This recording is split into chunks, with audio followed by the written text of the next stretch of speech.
আসসালামু আলাইকুম।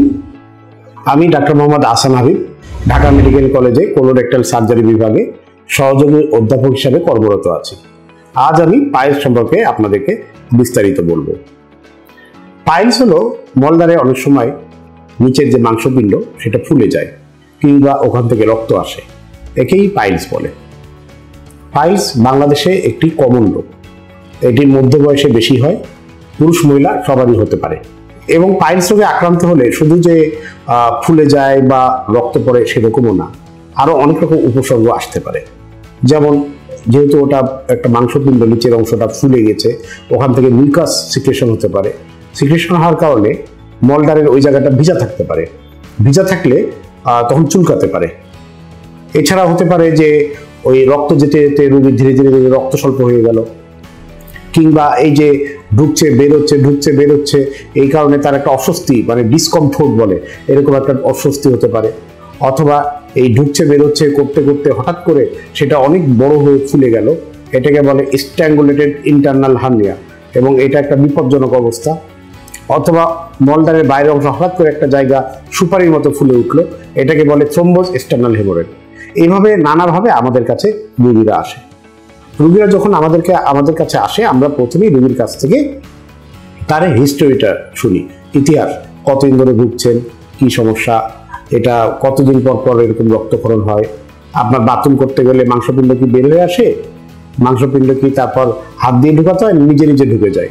এটার মাধ্যমে আমরা এই পাইলস বা অর্শ রোগ, যেটাকে হিমোরয়েড বলে ইংরেজিতে, এই হিমোরয়েড রোগের ক্লাসিফিকেশন করি। অর্থাৎ যদি তার শুধু রক্ত যায় কিন্তু বের হয়ে না আসে, সেটা হলো ফার্স্ট ডিগ্রি।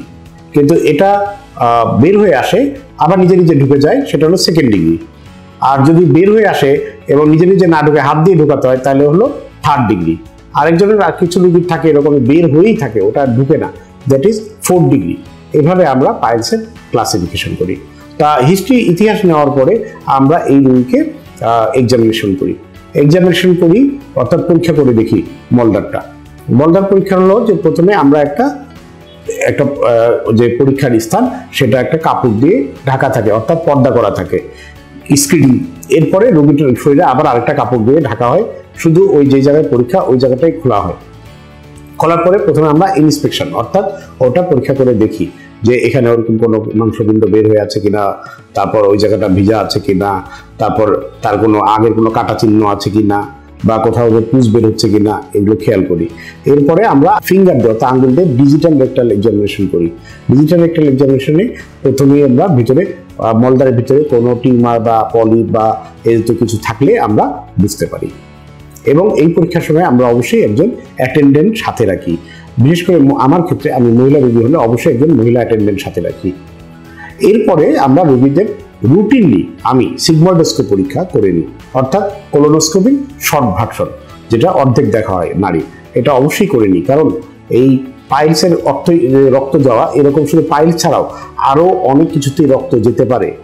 যেমন ulcerative colitis, Crohn's colitis, proctitis, তারপর পলিপ, তারপর ওখানে ক্যান্সার হতে পারে, ক্যান্সারও এরকম তার রক্ত যেতে পারে, অ্যানাল ফিশারও রক্ত যেতে পারে।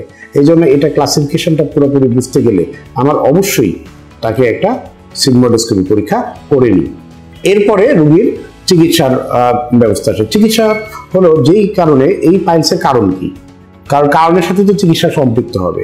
অ্যাকচুয়ালি স্পেসিফিক যে একটাই কারণ, এরকম কোনো কারণ পাইলসের নাই। থাকলে তো সেইটাকে আমরা বন্ধ করে দিতে পারতাম, এই রোগটা উধাও করে দিতে পারতাম। কিন্তু আসলে সেরকম না, অনেকগুলো ফ্যাক্টর এটার সাথে জড়িত। যেমন যাদের কোষ্ঠকাঠিন্যের সমস্যা আছে, অর্থাৎ কনস্টিপেশন, তাদের কোষ্ঠকাঠিন্যের কারণে হার্ড স্টুল, শক্ত বাথরুম বের হওয়ার কারণে আঘাত পেয়ে ওখানে পাইলস রোগের জন্ম নেয়। এছাড়া যাদের পাতলা পায়খানা আছে, বিশেষ করে আইবিএস রোগীদের প্রায় দেখা গেলো পাতলা পায়খানা হচ্ছে, পেট খারাপ হচ্ছে, তাদেরও পাইলস রোগটা বেশি হয়।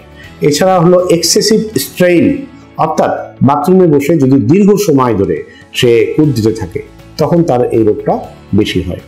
এছাড়াও আরও কিছু কারণে, যেমন গর্ভবতী মহিলাদের পাইলস রোগ বেশি হয়।